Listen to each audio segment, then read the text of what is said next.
All right, let's be honest. We've all done it. You pick up your phone just for a second, maybe to check one little thing, and then you look up and an entire hour has just vanished. So, what is going on there?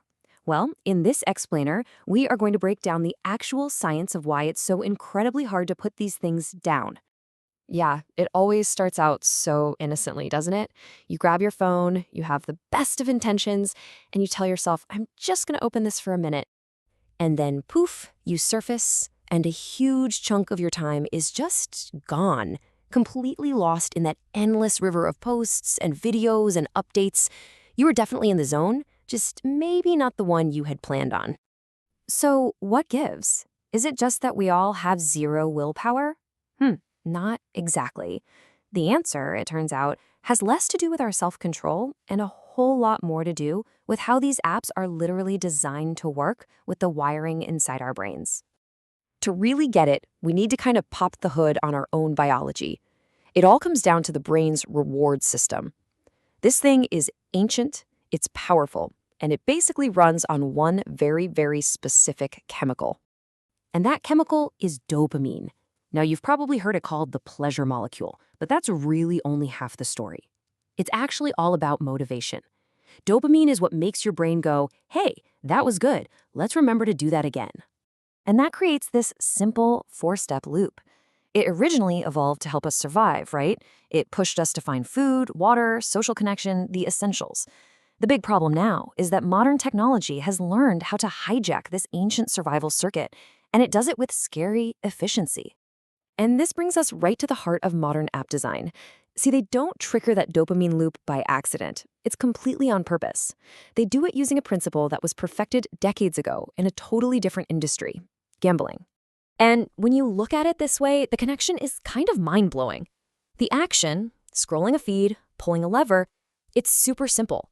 But the secret ingredient, the thing that makes it all work, is unpredictability. You never know if that next scroll is going to be a hilarious video, a message you've been waiting for, or just nothing. It's that possibility of a reward that keeps us pulling the digital lever over and over again. So how do they actually build this digital slot machine? Well, it pretty much boils down to three key design techniques. First, you've got those unpredictable or variable rewards. Then there's the never-ending feed, what we call infinite scrolling. And finally, they tap into our deep human need for social validation. And this is really the core of it. Your brain is a reward-seeking machine. And on social media, the most powerful rewards are all about social validation. Every like, every comment, every share, it's a tiny, unpredictable signal that tells your brain you are seen, you are valued, you belong. These little digital pats on the back are incredibly potent. And because you never know when they're going to show up, you feel this constant pull to just check one more time. You know, think for a second about older forms of media. A book has a last page. A movie has end credits. A magazine has a back cover. They all have natural, built-in stopping points. Your brain gets a very clear signal that the experience is over. But with infinite scrolling, that signal is just gone.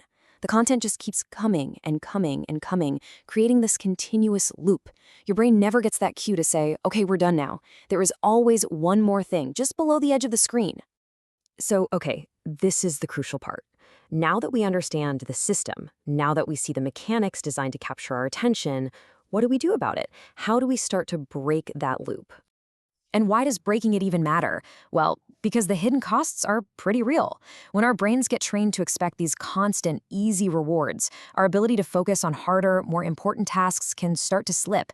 It can mess with our sleep, sink our productivity, and even start to have negative effects on our mental health. That's why taking back control is so important. But let's be really clear about something. This is not about demonizing technology or saying you have to delete all your apps and go live in a cabin. Social media can be an incredible tool for connection and for learning.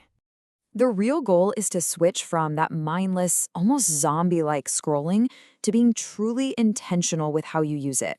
When you understand the science behind the design, you get the advantage. You can start to recognize that slot machine effect when you feel it, and then you get to make a conscious choice about how you want to spend your time and your attention. So when you get right down to it, these apps are playing a game for your attention, and they're using rules that are based on your own brain chemistry. But here's the cool part. Now, you know the rules too. So the only question left is, how are you going to play?